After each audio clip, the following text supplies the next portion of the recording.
누군가가 이런 말을 했습니다.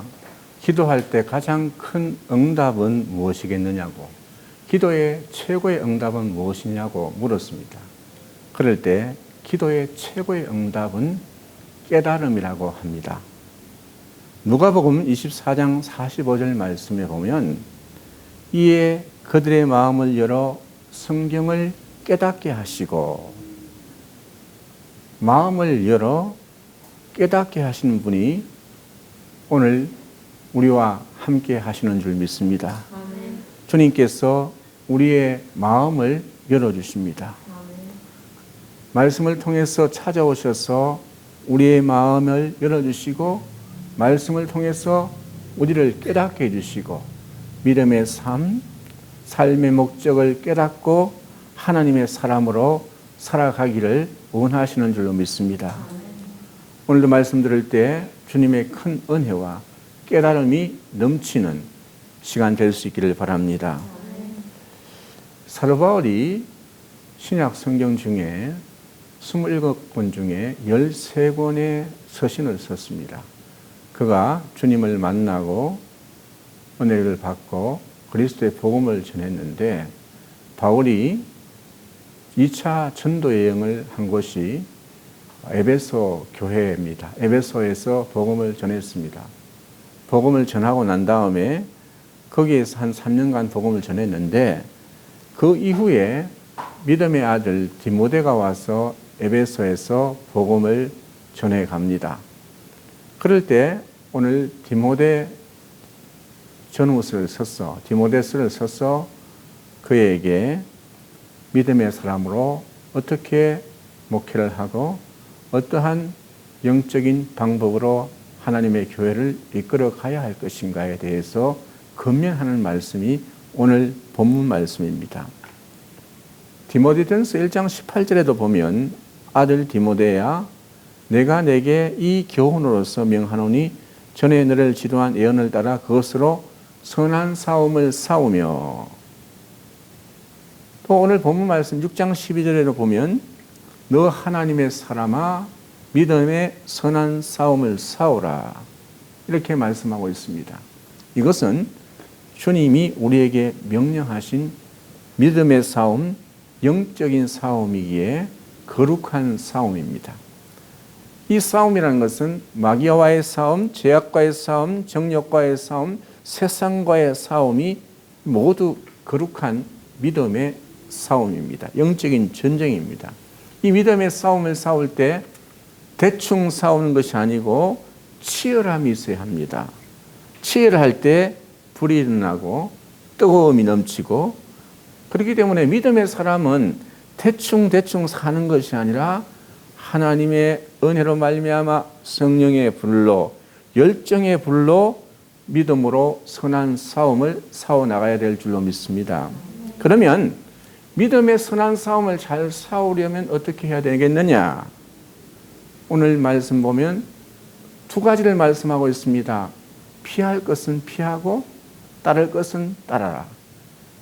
너 하나님의 사람아, 오늘 11절 말씀 보니까 잘 피하라는 겁니다. 이렇게 말씀하고 있습니다. 이것들을 피하고 믿음의 선한 싸움을 잘 싸우려면 먼저 이것들을 피해야 된다, 이런 말이지 않습니까? 낄 바란 말이지 않습니까? 낄 때는 끼고 빠질 때는 빠지라는 말이잖아요. 우리가 믿음 생활할 때 피할 것, 제거할 것은 제거하고 따를 것은 따라가야 한다는 겁니다. 믿음의 선한 싸움을 잘 싸우려면 먼저 피해야 할 것들이 있다는 겁니다.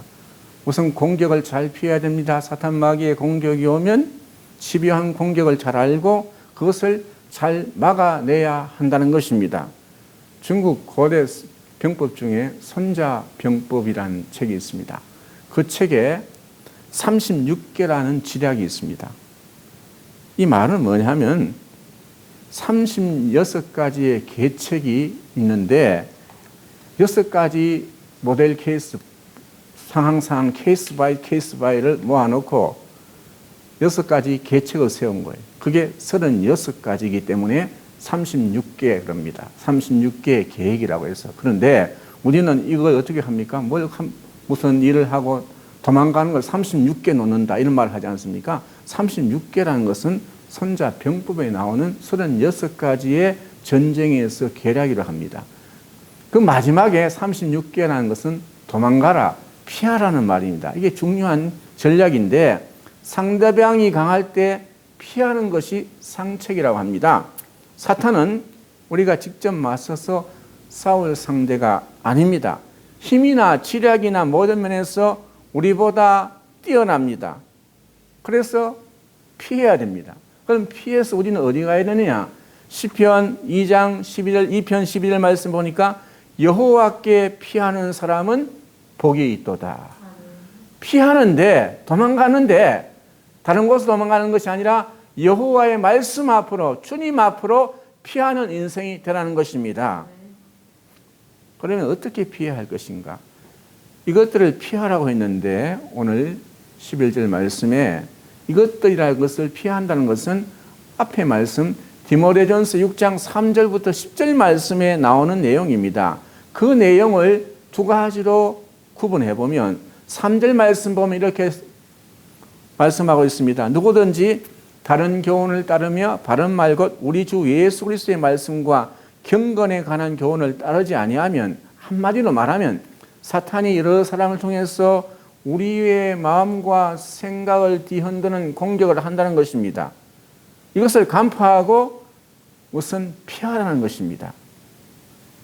우리가 그러면 이 땅을 살아갈 때 우선 피해야 될 것 한 두 가지만 말씀을 드리겠습니다. 오늘 말씀에도 나옵니다마는 사탄 마귀의 공격으로부터 피해야 될 것은 이단의 사상으로부터 피하라는 겁니다.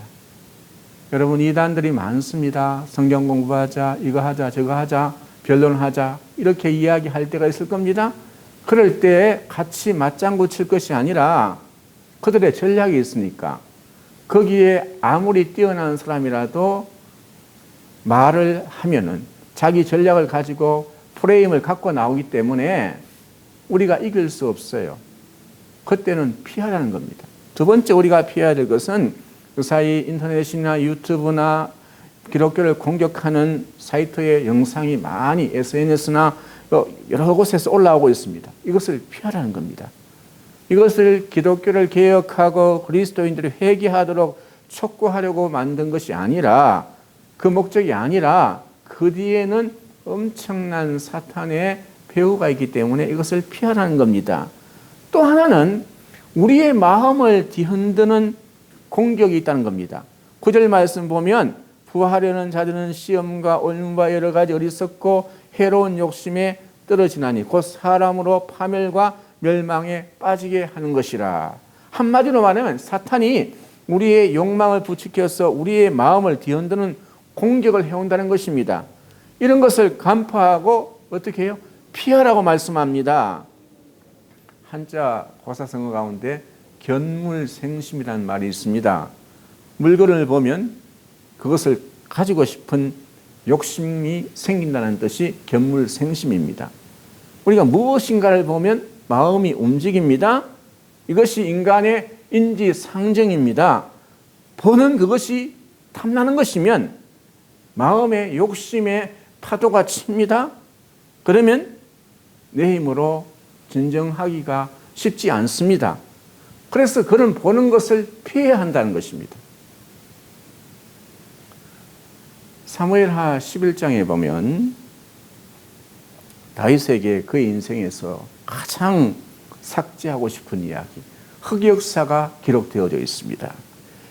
11장 2절에 보면 우리 아내 밧세바를 간음하는 장면이 모습들이 나오는데 2절 보면 그 출발은 이렇게 시작됩니다. 11장 2절에 저녁 때에 다윗이 그의 침상에 일어나 왕궁 옥상에서 거닐다가 그곳에서 보니 한 여인이 목욕을 하는데 심히 아름다워 보이는지라.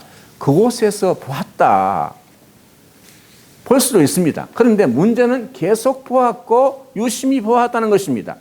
그래서 마음이 흔들렸고 사람을 보내어 이 여인을 데리고 오게 하여 어려움에 빠뜨리는 일이 일어납니다. 사랑하는 성도 여러분, 우리가 무엇을 보는 순간, 무엇인가를 보는 순간 우리의 마음을 살펴보아야 됩니다. 무엇인가를 본 후에 우리의 마음이 흔들리면 더 이상 보지 말고 그것을 피해야 됩니다. 마음이 흔들릴 때 계속 그 자리에 머물면, 그것을 계속 보고 있으면 우리의 마음이 사탄에게 결박당합니다. 그래서 피하는 것이 상책입니다. 둘째, 믿음의 싸움을 잘 싸우려면 어떻게 피해야 될 건가? 잘 피한 뒤에 이제는 따라갈 것이 있습니다. 무엇을 따라가야 되느냐? 오늘 11절 말씀 하반절에 보면 6가지가 나오는데, 의와 경건과 믿음과 사랑과 인내와 온유를 따르며, 의와 경건과 믿음과 사랑과 인내와 온유를 따르라 가랍니다. 믿음의 선한 싸움을 살려면 이 6가지를 따르고 6가지를 추구하는 삶을 살아가라. 그러면 믿음의 선한 싸움을 싸울 수 있다는 것입니다. 그런데 이 6가지가 우리가 알아야 할 구조가 있는데 2 플러스 3 플러스 1입니다. 6가지인데 이 2가지는 같은 것이고 또 3가지는 기둥이고 마지막에 완성이 온유입니다. 말씀을 드립니다. 의라는 것은 우리는 예수를 믿음으로 의롭게 되었습니다. 이신칭이라고 하지 않습니까? 의롭게 되었음을 우리는 받았습니다. 그러면 어떻게 살아야 됩니까? 의롭게 살아야 됩니다. 이걸 다른 말로 하면 의롭게 사는 것을 경건이라고 합니다. 이 신학적인 용어로 성화라고 합니다. 경건은 뭐냐? 주님의 삶을 닮아가는 것이 경건입니다. 주님의 말씀을 따라 사는 것이 경건입니다. 성화입니다. 우리는 다 경건한 삶을 살아야 되는데 그 경건한 삶을 살아가는 3가지 기둥이 있는데 믿음, 소망, 사랑입니다. 그런데 오늘 본 말씀에는 믿음, 사랑, 인내로 되어져 있습니다. 인내란 말과 소망이란 말은 같은 것입니다. 의와 경건의 삶, 선한 싸움을 살려면 믿음, 소망, 사랑, 인내 합쳐져 있어야 된다는 겁니다. 이것이 3가지 기둥인데 그 3가지 기둥 위에 마지막에는 온유가 완성이 되는 것인데, 그래서 데살로니가전서 1장 3절에 보면 너희의 믿음의 역사와 믿음 역사가 있는 겁니다. 믿음이라는 것은 여기 역사라는 건 히스토리가 아니고 워킹입니다. 일을 한다는 겁니다. 믿음을 가지고 주님의 일을 감당하면 하나님의 역사가 일어나는 줄로 믿습니다. 그리고 경건한 삶을 살아가면, 의와 경건을 살려면 사랑의 수고가 있어야 했습니다. 사랑 이꼬르 수고입니다. 이거 바꿔 쓸 수가 있는 겁니다. 무슨 일을 하든지 사랑하려면 수고가 있어야 돼요. 하나님의 교회를 또 봉사를 하고 섬기는 이것도 전부 사랑에서 출발하지 않습니까? 그런데 사랑의 이면에는 누군가의 수고가 있어야 됩니다. 여기 세팅되어 있고 불을 켜고 에어컨을 누군가 켜놓고 이 전부 다 수고가 있는 거예요. 이 사랑이기 때문에, 하나님을 사랑하는 마음, 교회를 사랑하는 마음, 수고가 있었기 때문에 이 일을 감당할 수 있는 거예요. 그리고 난 다음에 소망이 있다는 거예요. 인내가 있어야 됩니다. 소망을 가져야 이 일을 감당할 수 있는 거예요. 지금 앞에 보이는 것만 보이는 거 아니라 보이지 않는 것까지 볼 수 있는 소망을 간직한 자에 의해서 인내를 가지고 그 인내를 쫓아가면 열매를 맺는 줄 믿습니다. 그리고 난 다음에 마지막에 온유가 완성입니다. 나는 마음이 온유하고 겸손하니 나의 멍에를 메고 내게 와서 배우라. 여러분, 선한 싸움을 싸우려면은 피할 것은 피하고 따를 것은 6가지가 있는데 의와 경건과 믿음과 사랑과 수고, 인내, 이 모든 것을 가지고 나가면 온유한 삶, 온유한 인생의 삶이 전개된 줄 믿습니다. 그러면 이 6가지를 가지고 싸울 때 어떻게 믿음의 선한 싸움을 싸워야 되느냐? 우선 생각해야 될 것은 악으로 싸우는 것이 아니라 선으로 악을 이겨야 될 줄로 믿습니다. 우리의 싸움은 악한 싸움이 아니라 믿음의 선한 싸움입니다. 자기의 이익, 탐욕과 충족을 위한 싸움이 아닙니다. 이런 싸움은 악한 싸움입니다. 그런 전쟁은 추한 전쟁입니다. 주님의 뜻을 이루기 위한 싸움은 주님의 교회에 몸된 교회를 위해서 주님을 따르는 삶, 성화와 경건한 삶, 이것이 거룩한 삶입니다.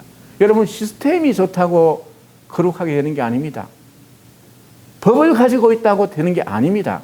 중요한 것은 주님의 말씀을 따라 그렇게 살아가야 하겠다고 고백하고 따르는 사람, 믿음의 사람이 중요한 줄 믿습니다. 사람이 중요합니다. 예수 믿는 사람, 믿음의 사람이 중요합니다. 그래서 로마서 12장 21절 말씀에 악에 지지 말고 선으로 악을 이기라. 믿음의 선한 싸움을 싸우라. 악을 동원하는 것은 그야말로 자가당착, 자기가 거기에 빠지는 것입니다. 목적이 선하면 그 수단도 동기도 선해야 될 줄 믿습니다. 그런데 많은 사람들이 처음에는 선으로 잘 나가다가 우리의 선이 상대 악에게 도움이 되면 당장 철회하는 사람도 있습니다. 아닙니다. 우리의 싸움은 거룩한 싸움입니다. 그러므로 끝까지 우리가 가져야 될 무기는 선으로 악을 이겨나가야 될 줄 믿습니다. 이럴 때 하나님이 개입하시고 진리로 무장하고 싸울 때 우리에게 믿음의 선한 싸움에서 최후 승리를 하게 만드시는 것입니다.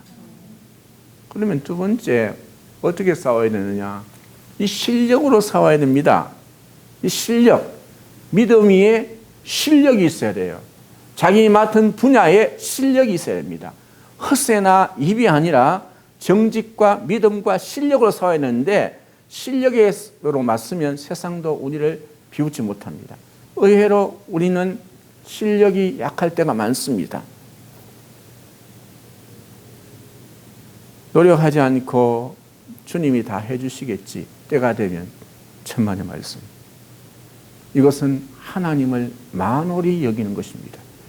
하나님을 만홀히 여긴다는 것은 뭡니까? 우습게 여기는 겁니다.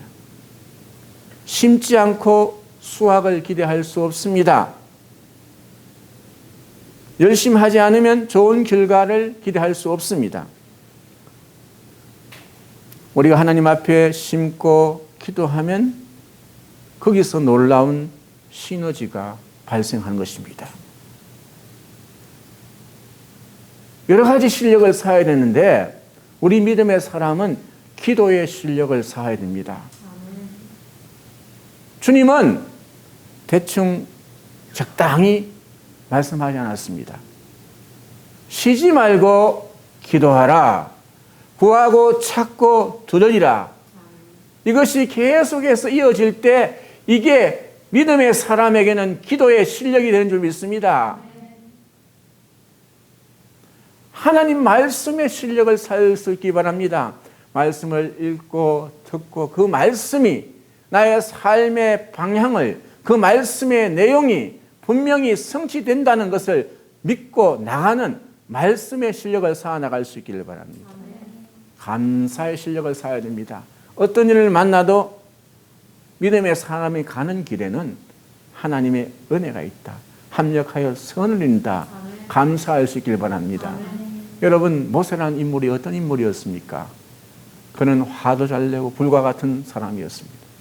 그러나 호렙산에서 주님을 만나고 난 다음에 40년 동안 광야 생활 속에서 하나님의 훈련을 받고 연단을 받고 나가는 과정을 통과한 후에 그가 이 땅에서 민수기서 12장 3절에 보면 모세의 온유함이 승하더라. 모세의 온유함이 뛰어나더라고 했습니다. 지면에서, 이 땅에서. 이렇게 하나님이 만들어 나가는 것입니다. 하나님의 사람은, 믿음의 사람은 이렇게 감사하고 주신 사명을 감당하면은 하나님의 사람으로 세워주시는 것입니다. 헌신에도 실력을 쌓고 내 맡은 일들을 잘 감당하는 것이 실력을 쌓는 것입니다.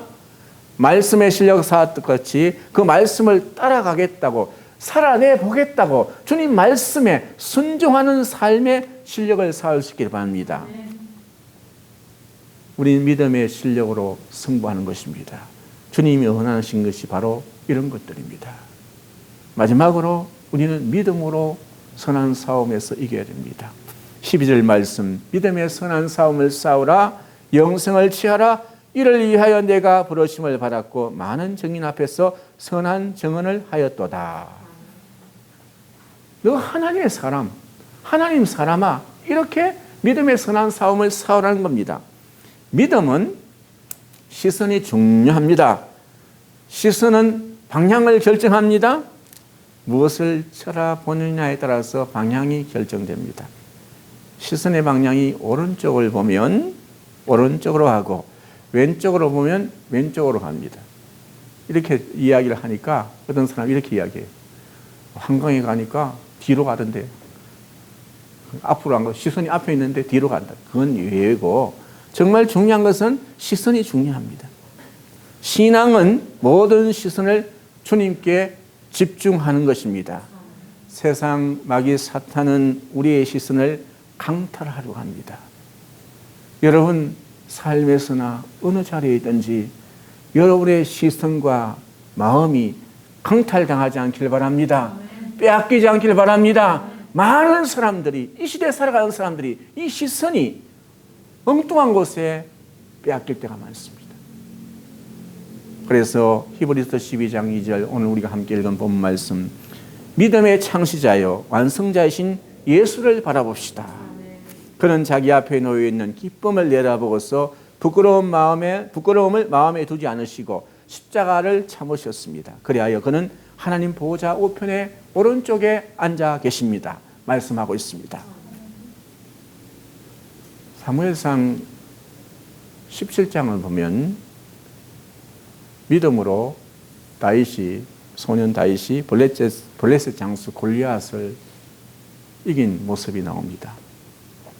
골리앗과 도저히 싸워서 이길 수 없습니다. 그렇게 된 것은 믿음 때문이었습니다. 여러분, 다윗과 골리앗은 상대가 되지 않습니다. 한쪽은 전쟁의 달인입니다. 다른 한쪽은 소년입니다. 한쪽은 칼과 방패까지 완전 무장한 사람입니다. 다른 한쪽은 몸에 맞는 갑옷이 없어가지고 맨몸으로 나온 사람입니다. 그럼에도 다윗에게는 믿음이란 비장한 무기가 있었습니다. 그리고 더 중요한 것은 이 믿음 위에 어릴 때부터 양을 칠 때 이리떼와 곰떼 이런 것이 다가오면 양을 보호하기 위해서 수많은 물맷돌을 던졌을 겁니다. 수많은 공을 던졌을 겁니다. 돌을 던졌을 겁니다. 이 훈련된 여기에다가 하나님의 믿음, 하나님이 함께하면 이길 수 있다. 하나님이 도와주신다는 그 믿음으로 나갔기 때문에 마침내 그에게는 승리가 왔던 것입니다. 유명한 구절이지 않습니까?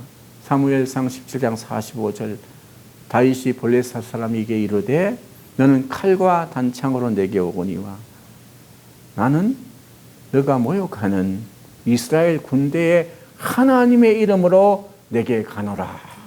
하나님의 이름으로, 주님의 이름으로 나갈 수 있기를 바랍니다. 여러분, 말틴 루터가 종교개혁할 때 나이가 보니까 26살 됩니다.